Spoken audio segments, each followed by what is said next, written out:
Hello everybody, welcome to the United Stands. I'm Mark Goldbridge and this is your latest transfer news, and we've got some breaking news as well. It's breaking news from Fabrizio Romano and it involves Mazraoui from Bayern Munich, where terms have been agreed. We'll be talking about that, but he's also given three big updates. One of those is what a big week it's going to be for Manchester United. We've also got some intriguing news about De Ligt. Will a De Ligt transfer actually happen? Bayern Munich have just suffered a centre-back devastation injury, which could speed up or stop a De Ligt exit. We'll talk about that. Also, we've got the latest on our injuries involving Rasmus and Yoro. Some other bits of transfer news around Sancho, Wan-Bissaka, Chiesa as well. Lots to get into on the show tonight. But we're going to start off with that breaking news coming in from Fabrizio Romano that Manchester United have agreed terms with Mazraoui from Bayern Munich. Lots of people have been talking about that this afternoon. Wasn't really too sure whether it was worth, reacting to. Was sort of thinking, let's keep it back for the 8 o'clock show. But yeah, I think realistically, Himothy says Vizay just made a video responding to you. Of course he did, mate. He does True Geordie, he does Mark Goldbridge. That's what he does. He can't make videos of his own. He makes videos about everybody else. It'll be completely out of context as well. The guy was messaging me the other week saying how much he loves the content, but he's got to pay the bills, hasn't he? It's I've not heard anything from him about the context of whatever video he's made, but that's how he makes his money, isn't it? I've got no time for it's not proper journalism, is it? If you're not going to speak to somebody about the context of it. I know exactly what he's doing, and he saw a tweet that did quite well yesterday, so he thinks, you know what, I'll make a video about it. He's done it before. He's done it to Loz, he's done it to True Geordie, he does it to everybody. And yet he'll be in the DM saying, I really like your work. Anyway, let's get on. Let's get on with the show. Is it just personal terms or complete deal, says Ash. Look, I'm not, just in relation to that stuff then, people said to me the other day, oh, look at all the other United channels doing content with each other. Great, fair play. I've done content with most of those people because their career started on the United Stand. All the other people that they're doing the content with, it's not me who won't do content with them. They've been bottling it for years. I've just moved on. We've got the biggest platform. But all those people with their gobs and everything like that never, ever dared do any content. I even offered one of them £1,000 7 years ago to sit down opposite me and do a content about United Stand. So, there is a truth behind all this nonsense that goes on. And the truth is a lot of people just talk shit and are scared of actually having a proper conversation on a camera. And to that guy who's done that video about me, taking me out of context, how's about we sit down in a studio, we'll have a proper conversation, and we'll see who comes out on top of that when you're talking shit. That's a proper conversation. Anyway, Ash, welcome to the members club. Dizzery, thank you very much. But it does annoy me how people just don't tell the truth. I've never been scared of sitting down with any of these people and having a conversation. I went on the True Geordie. What's your real name? I told them the real name. I'm not scared of anybody. Gary Neville, True Geordie, any of them. I'll sit down and have a conversation about football because I love football. That's what we do. That's why we're so popular. Stop trying to earn fucking likes and views off telling lies about this platform. If you want to sit down and have a chat, let's sit down and have a bloody chat. Let's give the audience what they want. They clearly want... You probably get a load of views talking about me, so why don't you get me on and we'll have a proper chat? Or, you got those. Where've they gone? Oh, my bum. Where's my balls gone? I don't know where they've gone. I haven't got a pair. I just want to sit there. Anyway, I've let rip. There we go. Lots to get into on the show tonight. Maybe we'll edit that bit out. So Fabrizio Romano, breaking news, is saying that Mazraoui has agreed personal terms with Manchester United. Signing for the club is his main priority. So lots of people quite rightly saying, what does that mean? Let me just give you the next bit that Fabrizio said. This week will be a big week with many things potentially happening. United are working on several deals, incoming and outgoing. Remember I said this. If we've got Agate and we've got De Ligt by the end of the US tour, bada bing, bada boom. I'll have meatball sandwich. It's absolutely brilliant. Also, he's given an update on Jadon Sancho. But let's hit the first one. What does that mean? Mazraoui, I've just got a feeling tonight's going to be a great show. Cheers.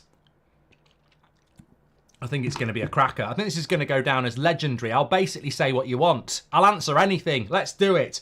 But let's get in through the news first. Personal terms agreed with Manchester United for Mazraoui. What does that mean? Smash the like if you're enjoying it. Get your comments in. Margot Robbie says, you seem angry. Come over and I'll relieve you. Mrs. Goldbridge is only in the next room. We've just been in the hot tub. I've had all the relief I need in there. And I get that sort of relief. I mean, like stress relief. Hot tub, bubbles, beer. Lovely.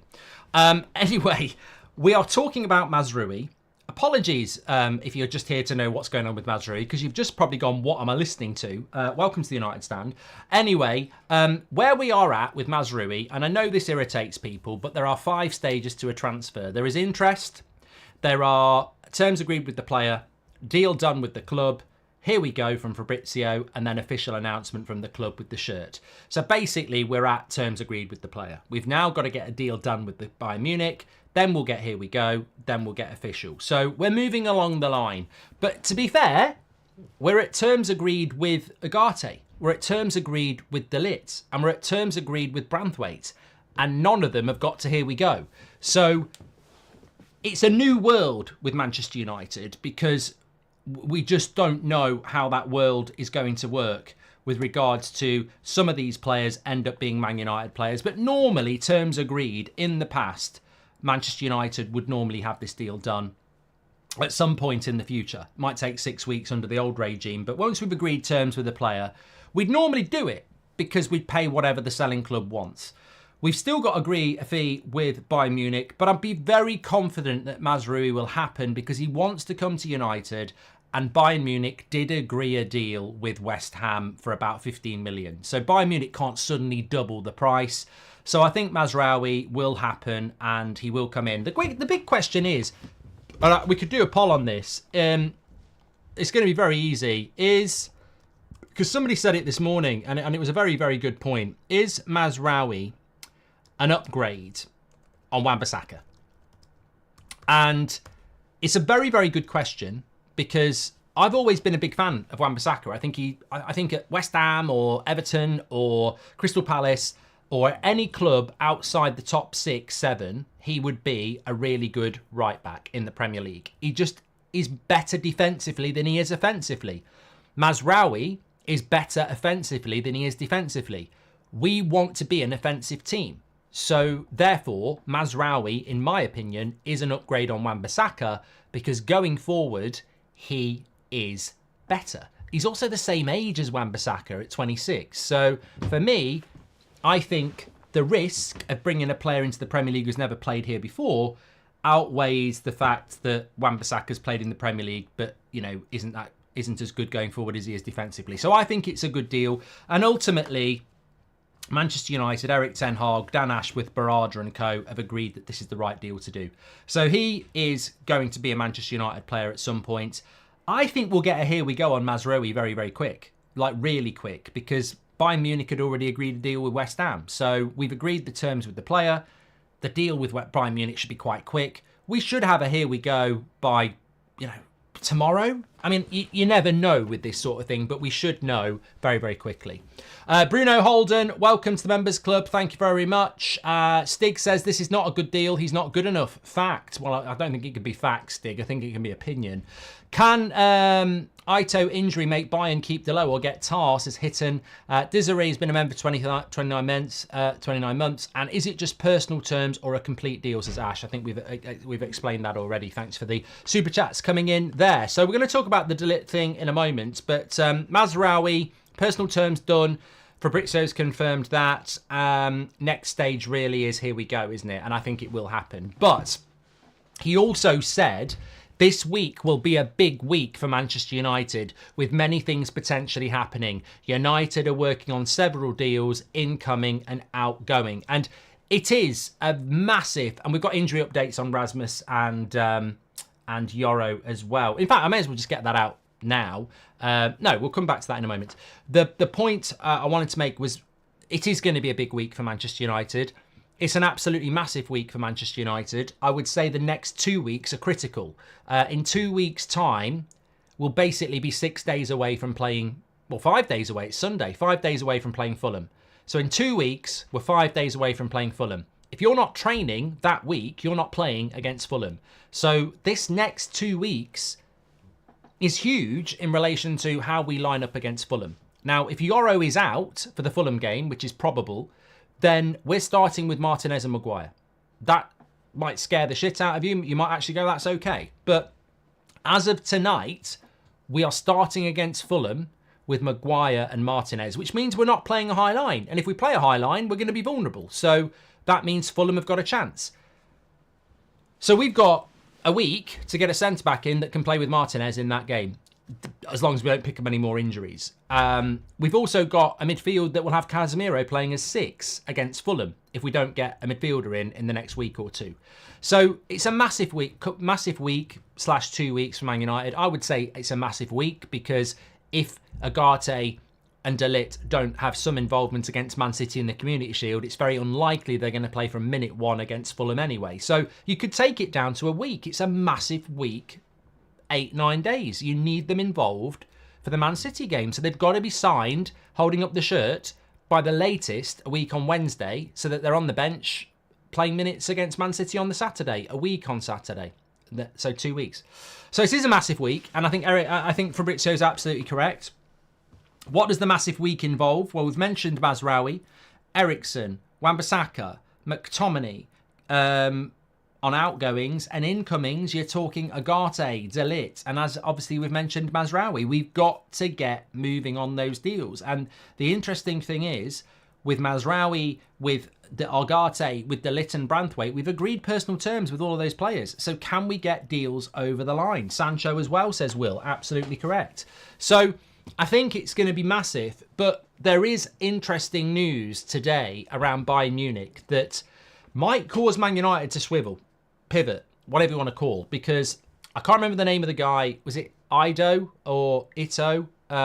He's basically broken his ankle for Bayern Munich. He's a new signing for them, and he's broken his ankle. So there's a lot of people saying that this could flip one of two ways. This could mean Bayern Munich no longer want to sell De Ligt because they've had an injury at centre-back, or it could mean they want to speed up the signing of Jonathan Tah because they've got an injury. We'll find out very, very quickly which way this is going to go, but I personally think it helps a deal happen quicker because, and the reason I think that is, look, this guy Ito has gone and got injured. He's broken his ankle. He's going to be out for a bit of time. Bayern Munich could go, we're not selling De Ligt, we're keeping De Ligt now because we've had an injury problem. That could happen. It could happen. But I would say, what's more likely to happen? A player that you've said you don't want, who has agreed personal terms with Man United, who wants to come to Manchester and be part of our project because you don't want him, you're now going to say to him, somebody's broken their ankle, so we now need you. I mean, this is very much the same as, I'm not going to the prom with you, I prefer this person who's way more attractive and fun. Oh, they've got chicken pox. I nearly said something worse beginning with C. That would have been, I'd have got cancelled for that. You don't need to take it that far. She's got chicken pox. She can't go to the prom. Oh, no. I really wanted to take you to the prom. Can't you put some concealer on? I'm really ill. If I don't get rest, I could end up in hospital. And, the only thing that's going in my mouth is medicine. Okay, that's a waste of time on my prom. It's imperative that this is not just dancing.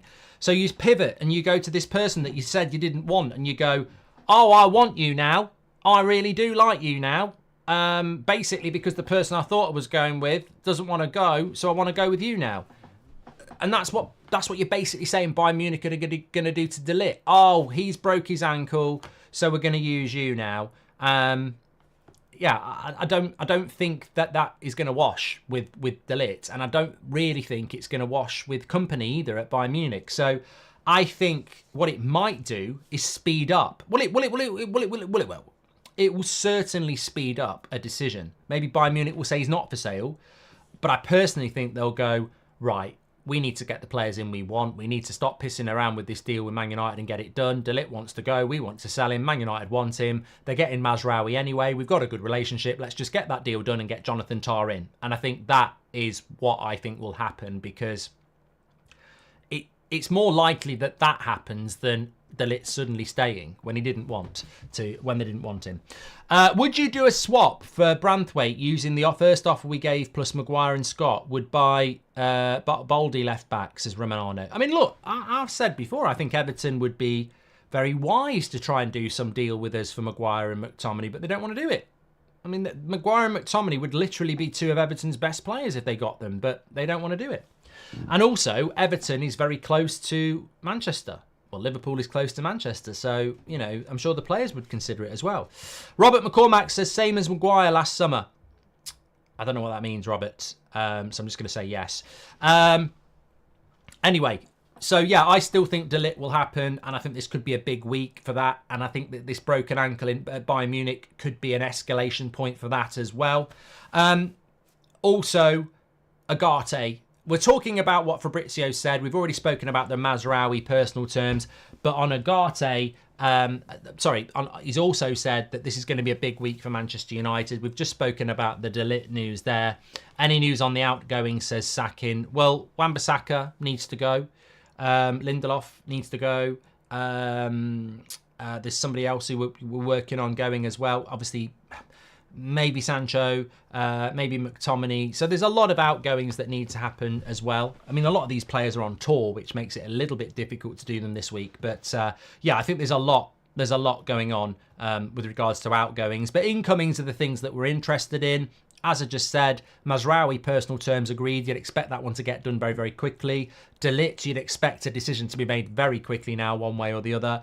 And Agate, as we already know, João Neves to PSG is basically done.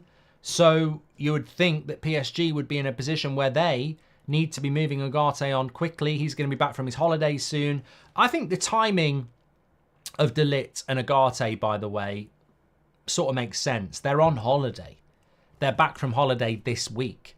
Like, that's going to fit in perfectly with coming over and doing your medical and holding up your shirts. In my opinion, I think we will be, by next weekend, we will know a lot more about Agate and De Ligt. But what I will say, and what I will concede is, it ain't usual to do 3 deals in a week. And I would just reserve that. It's not usual for us to go Mazraoui, Agate, De Ligt. Here we go, all by next Monday. That is not usual. That's like very, very fast. So do I think we'll get all three deals done in a week, which we need to? Probably not. Do I hope we're going to do it? Yes. But it's not normal for us to do that quickly. Anyone care to wager a bet? Rashford's going to be world class this season if he's at United or not, says Sakin. I mean, I don't think he's ever going to be world class, mate. So I'll take a bit of that bet. I think he'll have a good season. I think world class might be pushing it, but I hope you're right. And also, Nick Coleman, welcome to the Members Club. You're an absolute legend as well. A lot of people taking the bet. Just on the poll, by the way, is Mazraoui an upgrade on Wan-Bissaka? 73% of you say yes. 27% of you say no. So look, a lot of you agree with me that we are basically replacing a very good defensive right back for somebody who is more offensive, which fits in with what we are trying to do as a team. Thanks everyone for tuning in. And by the way, fantastic show so far. Really enjoying it. Hope you are as well. There was a third update from Fabrizio, though, in the last few minutes. He said Man United have to decide what happens with Jadon Sancho. They're still keeping the situation open, and PSG have got him on their list. That's from Fabrizio. There was actually another update this afternoon. I forget where it came from. That that Jadon Sancho has agreed personal terms with PSG. The kicker to that was that although he's agreed personal terms with PSG, PSG don't necessarily want to sign him. I don't know how that works in the modern game, but basically, I think what's happened is Sancho representatives have spoken to PSG, and PSG and Sancho's representative have agreed that if a deal goes ahead, there's agreements on wages, etc., signing on fee. But it doesn't mean a deal's going to happen because PSG might still go for somebody else. Somebody else might come in for Sancho. Man United might not sell him. But apparently PSG have agreed personal terms with Sancho, but it's not as cut and dry that they're definitely going to go for him. He potentially is, like Fabrizio said, just on a list. So, there we are with that. The Anderlecht story with Eriksen we spoke about last night, so I feel that, we're pretty much, up to date on that one as well.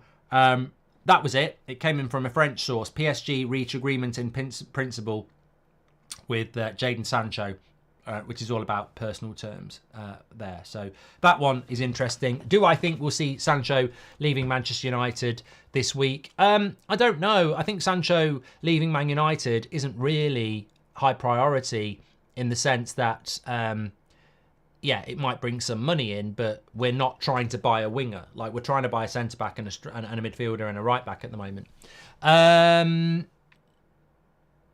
Yes, this is another update from Fabrizio on Sancho. He says, PSG and Jadon Sancho's agents have discussed terms, but there's no talks between PSG and Man United as the French side are waiting to decide what they will do with Sancho. So he's on a list, basically.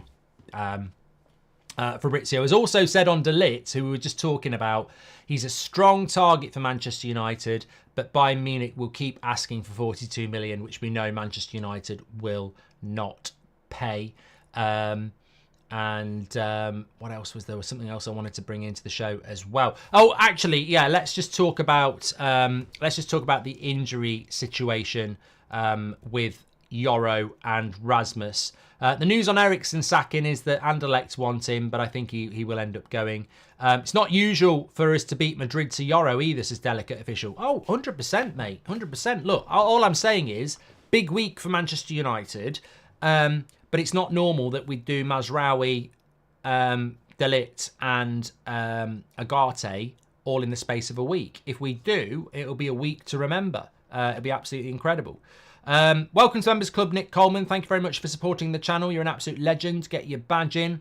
James M, one of our members, says we should go to 38 million with add-ons. That would be a great deal. Look, I've said before about De Ligt. Bayern want 42 million.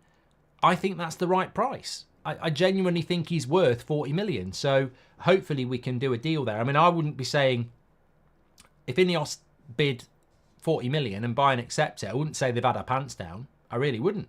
But there you go. Just on the injury situation, the latest coming in, and I forget, I think it came from the Times. I think it was Paul Hurst, wasn't it? Rasmus is a doubt for the game against Betis on Wednesday, but there's more positive news that he might be back for the Liverpool game, certainly Man City, Community Shield and the start of the season. So really positive news about Rasmus. He looked really good on in the first 20 minutes yesterday. And I mean, that people would, that's the thing about an injury as well. One, you don't want an injury to be bad, but two, you also don't want the injury to be a reset. If you're out for 3 or 4 weeks, by the time you can train again, you're starting from ground zero. So the fact that it's only maybe a couple of days rest, see how you go, is brilliant as well, because he won't lose any of the sharpness, fitness that he had. It's just about precaution, take it steady, let's see how you go. So I wouldn't expect to see Rasmus involved against Betis. I personally just wouldn't play him, because it's a bit like, if you play him on Wednesday and then he gets injured again, people will say, why did we take the risk? So I personally would just keep Rasmus out of that Betis game on Wednesday and, maybe give him 45 against Liverpool next weekend. But it's positive news about Rasmus that it's not long-term by the looks of it. It's going to be short-term. However, with regards to Yoro, it is a little bit more serious. Apparently, Ten Hag left the stadium last night concerned that Yoro will be out for a considerable period of time because of the muscle injury that he suffered in the match. It's incredible. It's absolutely incredible. I'm sure, well, we were doing the watch-along together in the early hours last night, and it was just a harsh reminder again of that feeling that we thought we'd buried. Like a cat burying a shit on, in the soil. You bury it, you pat it down, you cover it up with some rocks and bark and stone, and you think, that's gone forever. Let's never stink that smell again. And then the next thing you know, you're lying there and somebody's digging it up, and you're like, oh my God, that stinks. And I you know what? We've had a lot of things to discuss, be positive about, get stressed about across the summer. Is Ten Hag going to get sacked? They're keeping him, hooray. Some of the signings, hooray. You know, we need more signings. We need to sell players. Let's do it. And then you're watching a pre-season game, just enjoying it, and suddenly this thing that just dominated your season last year and made you feel sick to the stomach every week when you heard that player's injured, that player's injured, you sort of forget it. And then you're watching that pre-season game yesterday and you watch Rasmus go off and you go, oh my God, it's back again. Hello, darkness, my old friend. And then you see Yoro hobbling off, upset, and you think, oh, for fuck's sake, it's happened again. It's done it again. It's back again. And yeah, it's a horrible reminder of the fragility of a team and its hopes. And look, a lot of people spoke about sacking Ten Hag last season, and I still sit here and remain ultrally focused on the cold, harsh fact that last season was decimated by injury. And yet we flashbacks. Yes, James. Last season was decimated by injury. Nobody can deny that. We won an FA Cup, which was miraculous, in a season that was just absolutely devastated by injury. So you see these people getting injured again and you just go, oh, for God's sake, what's that all about? So, yeah, very, very pleased that Rasmus doesn't sound that bad, but it is a harsh reminder around the likes of Ahmad and Mount and everybody else in that team that 1 second and they're out for 3 or 4 months again. And yeah, we've just got to solve that problem because it doesn't happen to Arsenal. It doesn't happen to Man City. It doesn't happen to certain teams. So why is it happening to us? Now, there's a lot of people talking about the pitches in America. We can't not go on the tour next year or the year after. Real Madrid are there, Chelsea are there, Man City are there, Liverpool are there, because that's where the audience is, that's the growing market, that's where the money is, that's where the brands are, that's why they're there. We can't just go, we're not going because we don't want injuries. Other clubs aren't getting injuries. We've got to look at why we're getting them. And in the case of Yoro, Rasmus doesn't look like it's that bad. But if Yoro's out for 2 months, 3 months, God forbid 4 months, we've just spent £52 million on an 18-year-old who's out straight away. You know, and you look at it and you just go, how does that happen? I mean, it's not like we've bought Varane at 29 or, you know, Casemiro at 29 or Alexis Sanchez at 29. There's always a risk. He's 18 years of age. He's 18. You don't expect in his second pre-season game that he goes and does an injury that keeps him out for 3 or 4 months. And why has it happened? Is it just pure bad luck? Is it the pitch? Are we cursed? You know, it's just so unlucky. And I don't really have anything to say because I 100% don't think it's got anything to do with anything that we've done in the preparation for that game. I just think there is, look, maybe there was something, maybe there was an underlying problem. Maybe we've missed something in the medical. Maybe it's just the fact that he's 18 and he's growing. I mean, look, the great thing about spending £52 million on an 18-year-old that Real Madrid wants is, oh, it's really exciting. The flip side is, he's fucking 18. At 18, you're growing. Your body's changing. And you're stretching and your muscles are, you know, vulnerability. I always say this about, you know, teenagers is it's not only about whether they can achieve their potential, it's about avoiding injuries. I remember Tahith Chong doing his knee and being out for nearly a year at about 17. And, you know, he's still done well to play for Luton and everything. But I think if Chong hadn't had that injury, he might have had a very different career. So it's always a risk for young players. And, you know, whatever the reason is with Yoro, I just hope it's not that bad because it's devastating. And we can't wrap that up with a bow. It's devastating. It's devastating for him. It's devastating for us. And effectively, one of your biggest summer transfer window signings is out. And guess what? Same thing happened with Mason Mount a year ago. And are we going to blame that on our training? Or have we bought players with... I don't know. I don't have the answers, but it's very disappointing. As I said, Rasmus doesn't look like it's going to be that bad, but with Yoro, it is a bit of concern. Tom Grant says, I thought we'd left these random injuries in the past along with the medical team. I pray they don't follow us into the new season like last season. Well, look, we've got a number of players that might be injury-prone players. As we know, Luke Shaw, Martinez had a few injuries last year. Mason Mount had a few injuries last year. It doesn't matter who the doctor is. Doesn't matter what the fitness regime is. We have got a few players that I'm going to be taking a sharp intake of breath this season because it's like, can they stay fit? I think with Martinez, it was just unlucky. But people like Luke Shaw and Mason Mount, we're really looking at them and saying, please stay fit. And look, just before I move on to transfers again, we had a player called Ryan Giggs. Ryan Giggs had to change the way he ran in his late 20s because he was picking up so many hamstring injuries.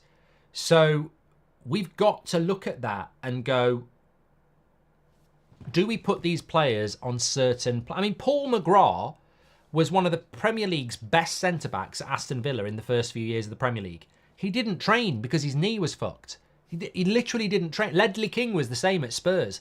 They didn't do any training with the team. They just played games, and then the next day their knee would be like a football, and the swelling would come down for the midweek game. So maybe we just need to put these players on different training plans. I don't know, but look, we've got to... I would say the difference between Man United last season and having a norm... Last season, we had ridiculous amount of injuries. Let's just say if we had the same amount of injuries as Man City, I think we'd have had another 10 to 15 points. So there is cause and effect. Parker says 10 billion pounds won't help till 7 comes off Mount, says Parker. Okay. And some people came back with the harsh training myths, says Mario Franco. James Human says, Mark, I wonder why we're strengthening right back when the left side has been clearly lacking. I feel that this deal should be done near the end of the window, would strengthen elsewhere. I think the only reason we're getting the Mazraoui transfer done quickly, James, is because he was going to go to West Ham and we had to move quick. I think sometimes, remember what I've said, the order in which you sign players isn't necessarily the order of importance. We had to move quick on Xerxes because AC Milan were going to get him. We had to move quick on Yoro because Real Madrid were trying to get him. We've had to move quickly on Mazraoui because West Ham were going to get him. So I think, I disagree. I think you've got to move on what's important. With Agate and De Ligt, there's not really any competition at the moment, is there? So Andy's pissed off. He says, no Frimpong, I'm pissed off, bruv. Well, I think Frimpong, there's probably two scenarios here. One, we've decided not to go for him, or two, we've decided not to go for him because we don't have the funds to get him. You can't always get what you want, I suppose. I'm disappointed, but that's sort of where we are with that. I'd love to have got Frimpong. As I said, for me, it feels a little bit like Perisic. Oh, didn't realise it did that. Well, I did. It's a zip, you twat. What do you think it did? You bloody idiot. You had to pull it down to get it over your head. Anyway, just chatting with myself. Yeah, I think I'd love it to have been Frimpong. To be honest with you, you've caught me on the hop. I've only just realised that we won't be getting Frimpong now because we're getting Mazraoui. But maybe Frimpong will go to Liverpool. Maybe he'll go to Barcelona. Maybe he'll go to another club. Maybe he'll stay at Leverkusen. But what's not in question is that Deleu's a very good right back. I just wanted Frimpong. But I think the competition would have been better. But Mazraoui will cost us less than half the price of Frimpong. So if it frees up money... look, I'm very interested to see who the left-backs we get is. A lot of people talk about Kadioglu. A lot of people talk about Kirkez. I like Gutierrez. Who is it we're going to get at left-back? I wouldn't be surprised if the left-back ends up being someone like Cucurella, that maybe isn't the player everybody wants, but comes in at a reasonable price. With regards to Wan-Bissaka, this Santi JFM on Twitter, who's been quite good around the French transfer news, says that West Ham have reached an agreement with Manchester United to sign Aaron Wan-Bissaka. Only the players' agreement is missing, and West Ham's salary offer should convince him to join. So it looks like West Ham have pivoted from Mazraoui to Wan-Bissaka, and obviously you don't want to miss out on another one, so they are now moving on that. And I've got to give a big shout out to Sam C. He's still in Magaluf, so he won't be watching. But he did talk about West Ham and Wan-Bissaka weeks ago. So if that ends up happening, fair play, because I didn't really think that Wan-Bissaka would end up at West Ham. I thought he'd end up at another club. So fair play on that. I think it's a good deal for West Ham. I think sometimes I could sit here and say, oh no, please don't sign Scott McTominay. I think he's going to be, I think he's good enough to play for Real Madrid. But I genuinely think that, you know, once Wan-Bissaka's signed for West Ham, I'm not going to go, you can't change it now. Buyer beware, you've got him. I genuinely think we have got some players that I would say, you know what, wasn't right for us, but he will do a good job at West Ham. West Ham are going to defend a lot, aren't they? Because when West Ham play Liverpool or Arsenal or Man City, they're going to be defending a lot. And Wan-Bissaka is a bloody good defender. So I think it'd be a good signing for them. Much the same, I think if Harry Maguire went to West Ham or Everton, I think he'd be a really good signing for them. McTominay at Fulham or Crystal Palace or wherever else, I think he'd be a good signing for them. Jadon Sancho to PSG or Dortmund or Juventus, I actually think he would be a decent signing for them. They're just players that need to move on from Man United. We're not, we have got assets to sell. It's just whether clubs will come in for them. Pete Phillips with the super chat. Thank you, Pete. Says, you said you'll judge the window on our outgoings. How many more do you want? I think we need to get rid of another 6. Victor Lindelof, Harry Maguire, Aaron Wan-Bissaka, Jadon Sancho, Casemiro and Christian Eriksen. Some people say the famous 5 or the magnificent 7. I would say there's 7 we need to get rid of. Aaron Wan-Bissaka, Victor Lindelof, Harry Maguire, Casemiro, Scott McTominay, Christian Eriksen, Jadon Sancho. There's 7 that need to go. Do I think we'll get rid of all 7? No. But if they do it, then that ranking of this transfer window will move up very, very quickly. Indeed. Hope says, Mazraoui is not better than Wan-Bissaka. This transfer is nonsensical. Well, let me just make sense of it for you in a couple of sentences. Wan-Bissaka is a fantastic defensive right-back. He is not very good going forward. Mazraoui is very good going forward. End of conversation. Can I just give a big shout out to Mohit, by the way. He's an absolute legend. He's gifted 5 memberships. Give him some love. God forbid it's long term, says Ray Cowley. However, hopefully he returns and becomes our defensive Mainu. Let's hope the bad luck ends here, says Ray. I mean, Mainu, Garnacho, Martinez, Bruno, Dalot, Xerxes, Mainu, Martinez, Garnacho, Dalot, Bruno, Xerxes. 6 players. All first team players for me coming back. So we have got those 6. Add in to those 6 De Ligt, Agate, Mazraoui. That's 9 players and a left back. That's 10 players. That's 10 players to come back to what we've got at the moment. So Luke Shaw, 11. That's 11 players. So yeah, I get the concerns, but we have got potentially a lot of positives to come back. I mean, Kobe Mainu in the World Cup, in the Euros, by the way, was fucking exceptional. For I never really mentioned it enough. Like, from a Man United point of view, he was absolutely exceptional. Exceptional. What he did last season in 6 months was unbelievable. From, coming into games and playing as a holding midfielder at St James's Park and Goodison Park and Anfield, to winning a place in the England squad, to being a fundamental player in the England team.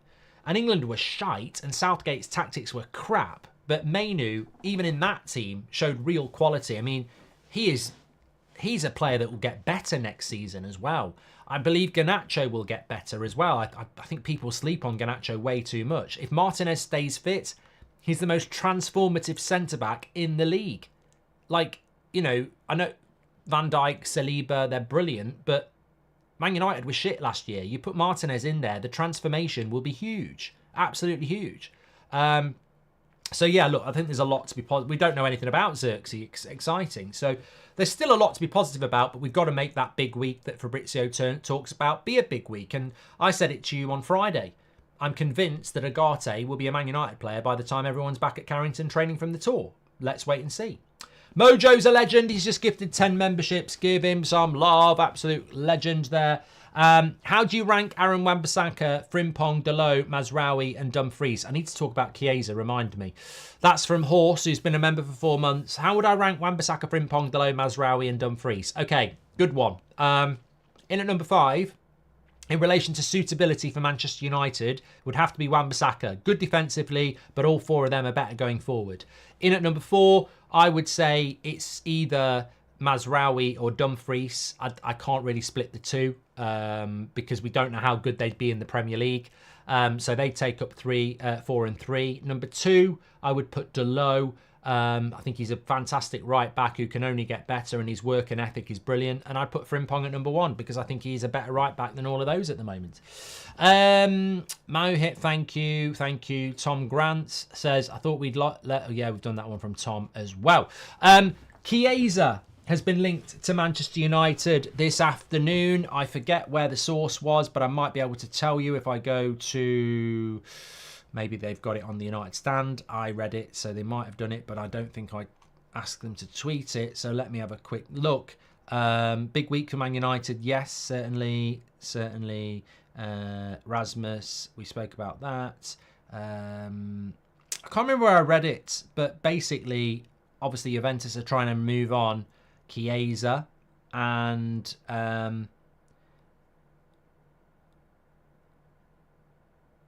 they are they're basically saying that Manchester United, Bayern Munich, and somebody else are very interested in Chiesa. Now, what I will say is there is absolutely no way anybody can sit there this summer and say that's not going to happen, because there's so much already that's happened, like Yoro signing for Manchester United over Real Madrid. Lots of things have happened, and lots of things can continue to happen in this summer transfer window. I think when I look at someone like Chiesa, though, I don't see it happening. I really don't see it happening. I think with United, we will move Jadon Sancho on, but we'll still be left with Antony, Rashford, Garnacho and Ahmad. So I don't see Chiesa coming in.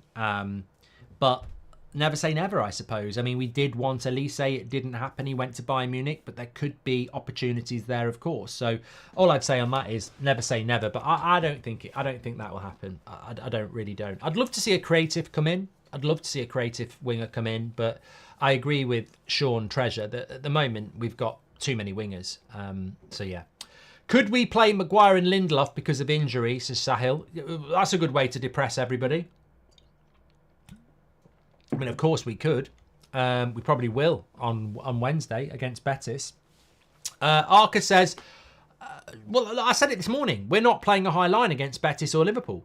So we're probably going to be quite disappointing in both games because we won't be playing a high line. There's no Yoro, there's no Martinez, and we haven't bought De Ligt yet. So we'll be playing Evans and Maguire, or Maguire and Lindelof, or Lindelof and Evans. So we'll have to play on the edge of the box, won't we? Arca says, I know we need to get rid, but the injury scares won't go away, as we saw yesterday. Maybe keep some of the surplus and spread across the transfer windows. Thank you very much for that. Appreciate it. Jem says you can pre-order Mark's book. I'll pin that, actually. I need to give you an update on the book, actually. It's quite exciting. I'll tell you about that in a bit. Fresh says, you can't have too many wingers. Not with the future of football looking like every single European team will be injury-riddled every season. Too much greed in football, driving too many matches. I think this is a very good point on many different levels, you know. Football is greedy in relation to finance and wages, but it's also greedy in relation to the amount of games that it wants to go on. It's, I mean, I was looking at this a few weeks ago. So, you know, some people were like, oh, I really hope Bruno or Xerxes are going to be on the tour so I can see them on the tour. And I get that. You know, people pay good money. They get excited. Man United don't play games in America. So when they're in America or the United States or LA or wherever else we're playing, I think people get excited and they're like, I want to see Bruno. I want to see Xerxes. And I get that. But look at Bruno Fernandes, not only over the last 12 months, take it back to the World Cup. I mean, take it back to the start of the World Cup season. It started in early August. He played through that. He played the World Cup. And then he came back from the World Cup. And the backlog, we were playing 3 games a week until the end of May. And then he was playing with Portugal. And then he had a couple of weeks off. And he was on a US tour again. I think he went on the US tour last year. And then he was into another season again. And then he played all the way through until the start of June, and then he went into the Euros until the start of July. and then he's had 3 weeks off, and he's going to go into another big season again. The volume of football that people play is incredible, and we do not prioritise the physical preservation of our modern footballers. So I do agree in a way. The more players you've got in your squad, the better chance you've got of winning. I mean, it's not coincidental that Manchester City win trophies because they've got the best squad built in the league. Yes, they've got the best manager as well, but they've also got the best squad. Could we have gotten Frimpong on the same price as... I don't know what that is, T. Thank you very much for that. Okay. A few weird ones coming in. Is this Here We Go, says John? No, we're not Here We Go at the moment. G-Man says, how is Antony still part of this team? Dan James was never this bad.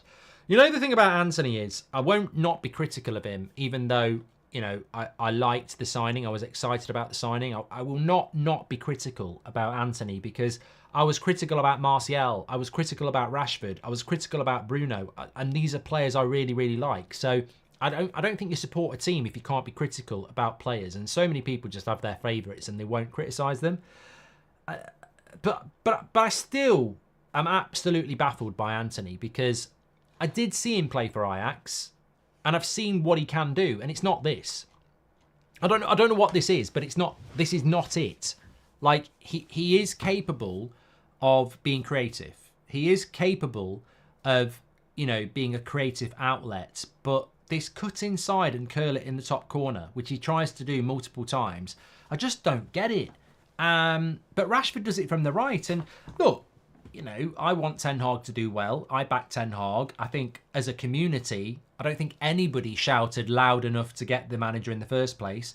And I also don't think there was any media outlet at it. Well, I've got, you know, when I think about it, you're the community. The United Stand is the outlet. I think we were the biggest outlet this summer shouting for Ten Hag to keep his job. It certainly wasn't TalkSport, certainly wasn't Sky, certainly wasn't the Manchester Evening News. So we have championed this manager to get the job over Pochettino, and we have championed keeping this job in a very vocal way with a large audience. That's a fact. That doesn't mean you all wanted it, of course, because it's about, you know, it's about opinion, of course. But, you know, as a majority, we shouted to keep this manager. But that doesn't mean you can't be blind to criticism. And I have always been confused, going back to 2 seasons ago, not this season, the season before, when we played Brighton away, and Bruno, Rashford, and whoever else Antony was playing that day were just shooting from 30 yards all the time. And I'm like, why? And I think there does become a point when you look at Antony and you look at Rashford and you look at Bruno and you go, they must be being told to shoot as well. Like, they must be being told to shoot from distance, because if I was a manager, I've actually been a coach, and we had a forward play for us, and they were very, very good, but they would never pass. It was always about getting the shot off because they had a good shot. And it got to a point where I started subbing them, and I'd say, I'm subbing you because although you're good at scoring goals, you don't pass.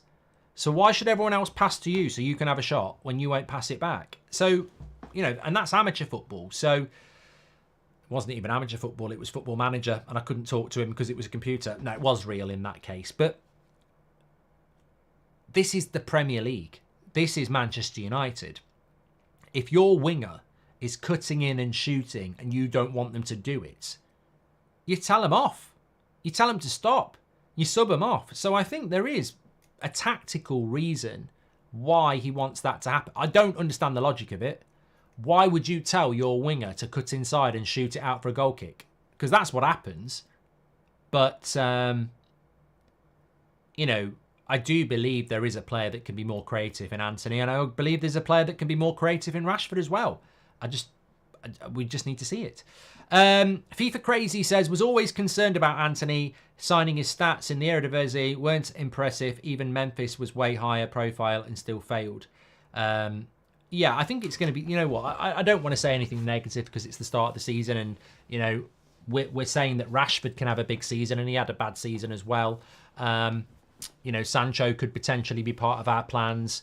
Mason Mount, we need to have a good season as well. Onana. So Antony falls into the same equation as a lot of other players, and hopefully he can turn it around, because an asset that delivers is far more important and helpful than an asset that doesn't.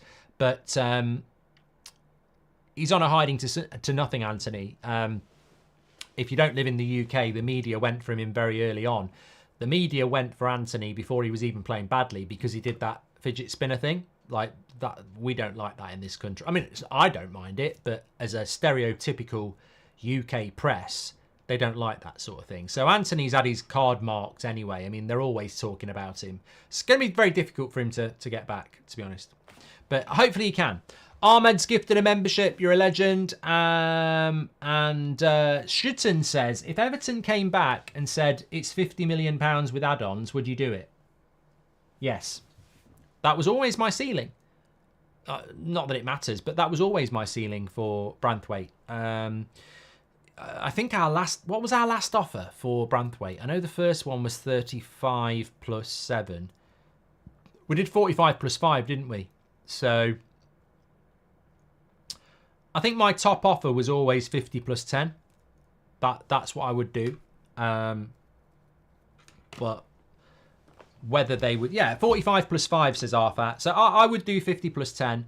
But I always said I would do that. I don't think Man United will do it. I don't think we should do a deal with Everton now. It would feel like they've won. And yeah, I don't think we need to do a deal with Everton now. I think we can move on. If they are told to shoot, they should at least hit the target. Most of the time the ball goes out wide, says Ishmael. Yeah. Why doesn't the manager play Antony on the left, says Stephen? I think it's a long time ago.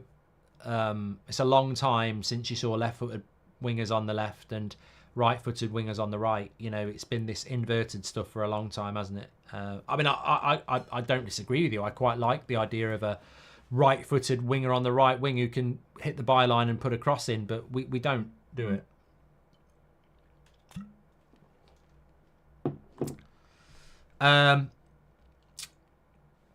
Pinewood said they sold Onana to Villa for 55. Branthwaite is homegrown, so they'll want more. Yeah, I mean, yeah. We are expecting 100 million perform out of a 40 million pound player, says Mario Franco. Yeah, well, look, moving on from Antony, whoever agreed that deal is a complete and utter prat. He is a 40 million pound player, you're right. And we probably would have got him for that if we'd have bought him at the start of the summer, but we pissed about. And it's the same with Harry Maguire. He's not an 80 million pound player, is he? Wan-Bissaka wasn't a 50 million pound right back. Jadon Sancho wasn't a 74 million pound winger, but we basically put a bunch of prats in charge of our business side of the club. T says, I meant, could we have gotten Evan Ferguson on the same price as Xerxes and also what's your dream signing in every position? Evan Ferguson was never coming to Manchester United for £35 million, so definitely not. Brighton would want probably 80.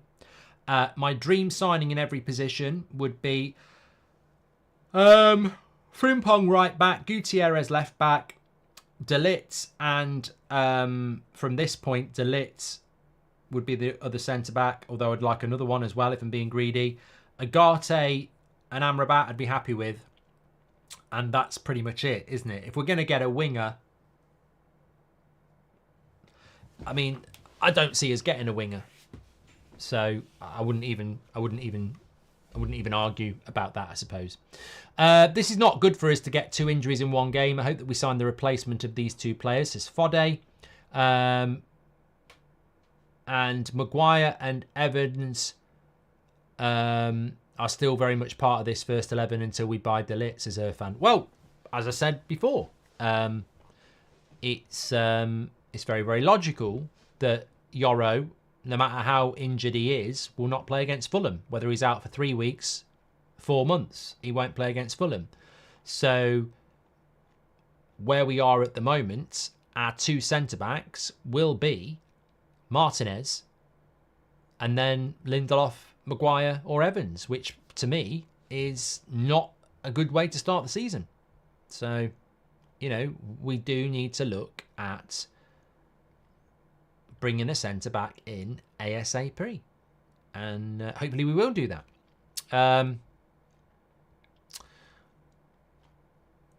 Just having a check to see if there's any other news coming in for United. Let me just have a quick look here. Thanks everyone who's tuned in tonight, by the way. I was meant to be live at 8 o'clock, but obviously we got the personal terms tweet from Romano, so I thought I'd better go live. Just on Kadioglu, don't know how true this is. Apparently Brighton are planning to make a 25 million bid for Kadioglu. This is just breaking in the last few minutes. It's coming in from the Court Offside website. They've checked in on the Fenerbahce player, but the Turkish club are reputedly not keen on sanctioning a sale. Mourinho is said to have told the board that he wants Kadioglu to stay. Of course, Fenerbahce is Mourinho's team. Regardless of that, Brighton's bid is believed to fall short of the club's 30 million asking price. I can't see Man United going in for Kadioglu at 30 million, to be honest. I can't see that happening at all. Foot Mercato report that a transfer fee of around 20 million has been decided on with regards to Bayern Munich and Manchester United. Mazraoui.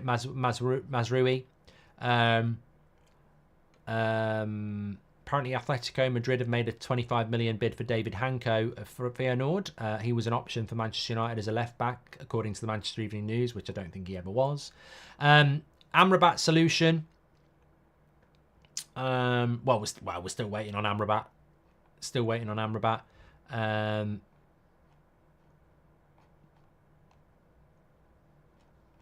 What else have we got? Do you think Man United will bring another striker in, Mark? Look, I think this week is not going to be about a striker. I think we're going to wake up tomorrow morning with, a renewed sense of hope that we can start to get some of these deals that have been floating around for a while done. Makes me think, floating around, sometimes we've all had a floater, you keep flushing it and it just won't go down. We need to make it disappear. We need to make some of these deals disappear in a positive way. I think it's a big week, but we've said big week probably every summer for the last 7 years. So I take it with a... I don't want to be next Sunday night where we are now. Like, we've got to get... And it can't just be one deal. It's got to be 4 or 5. So it is a big week. Can we finalise Mazraoui, Wan-Bissaka, Lindelof? Can we move forward on selling McTominay and Sancho? Can we move forward on Ligt and Agate? I believe with all my heart that Ineos will want to do that. I really, really do. And I believe that they can do that. But it's not always in your hands. I think sometimes we are impatient and sometimes we do get frustrated. But I sometimes have to, like everybody, you run away with emotion, don't you? But I do always say it's not Ineos's fault. Like, it's not Ineos's fault that we can't sell players that they didn't buy because they're on stupid contracts. And it's not Ineos's fault that we can't get Agate from PSG or De Ligt from Bayern Munich because PSG and Bayern Munich won't budge. We can't be the club that just pays what everybody else's wants. We can't be everybody else's bitch. We have to hold our own, and sometimes that means delay. So as much as I want these deals to happen, they might not happen this week if we can't find a way through. So, but I'm hopeful that it will. And I believe that Ineos are trying to get them done. Double D says, I still think the manager is working with a squad he doesn't trust. Got to get a couple more signings over the line and give him the tools to get his places. Going to take more than one window to do that, says Double D. Look, Ten Hag is definitely working with a squad he doesn't trust, 100%, because he's not been allowed to dissemble and that squad. No manager has. Mourinho wasn't allowed. Ollie wasn't allowed. Van Gaal wasn't allowed. No manager at Man United has ever been allowed to dismantle the squad to make it work the way they want it to work. I think Ineos will allow that to happen, but you're right. How quickly can it happen? Losing Yoro/Hojlund is like losing two big players. Kieran G. Thank you very much for that as well. I did say there would be a book update. If you want to leave, you're more than free to do that. But just on the book, you can scan the QR code. It's next to me now. Links in the video description. I got something wrong. I said it's out on Wednesday. It's out on Thursday because I thought Wednesday was the 1st of August. The 1st of August is Thursday. So it's still very close, but it's out on Thursday. You can buy the book physically on Amazon worldwide, get it delivered, scan the QR code. If you want a signed copy, you can get it from WH Smith if you live in the UK, scan the QR code. If you want the audio version of the book, which is me reading the book, then that is available on Amazon as well worldwide. We've also got a competition on that QR code, which is the Penguin link. Get involved in that. The big news is the Sunday Times top 10 bestseller list comes out on a Sunday. We are aiming to be in that next Sunday. At the moment, we are very close to getting into the top 10 based on pre-order sales. So we're not far off. So it's the final push now. And look, you know, it would mean a lot to go in on that list on the first week. I don't care where it is in week 2, but it would mean a lot. So please do pre-order it and give it a go. Links in the description or scan the QR code. Yes, great show tonight, everybody. Thanks everyone for tuning in. We have got quite a lot of content going on. Beth is out in the States doing something today that we've got a couple of things lined up from there. We're hoping to do some more live content from there as well. Busy week ahead for Manchester United. Also 2 more games, press conferences. So much going on, so much exciting stuff. So please do subscribe and get involved in the community. You're absolute legends. I just want to say at the end of this week, apologies. I sometimes have to do this. I think I should do it at the end of every Sunday show. It's demanding. It's tiring. Some of these streams this week have been at silly o'clock. Also, new puppy in the house, less sleep. Sometimes I go live and I'm a human being and I can be irritable. And I know this week there has been 2 or 3 streams where I probably haven't been at my best and I have been irritable. They don't happen as much as they used to. Some people actually feel sad that they don't happen as much as they used to, because I used to be a lot ruder and a lot more antagonistic than I am these days. Maybe that's why we've slowed down in growth, although we are heading towards 2 million. But, you know, I do want to acknowledge those things because, you know, we are a community and we are all in it together and we are live predominantly. And sometimes life takes over. Sometimes I am tired. Sometimes things irritate me. And sometimes, you know, I take it out on the people that I care about the most, which is obviously when it comes to this community that we've built. So thanks everybody for bearing with us this week. I can't promise that there won't be more irritated bridge streams, but, you know, I do take it on board that sometimes I can be a miserable shit. But it's live and it's every day and it's more than once a day and nobody can fake it. Nobody can fake it. Lots of people do fake it, but it's obvious. I refuse to just click live and go, hello everybody, everything's fine, because that's not real life. Thanks everyone for tuning in. Don't forget to pre-order the book. Really would love it if it does what we want it to do. And I've already spoken about Chiesa FCP. You missed it. I don't think we'll get him. Tim says, put Beth on. She's better anyway. Well, thank God that she's part of the United Stand then, because if you don't like me, you can watch Beth. Thank you. Take care. You're not going to get me on that. I'm in a good mood. I work in Mykonos and Frimpong rents an ATV from us. I asked him about Man United and he said there's no point. I would be benched by Delo. I don't know whether that's true, Leon. I don't know whether that's true, but lovely part of the world. Lovely part of the world. Take care, everyone. Speak to you in a bit.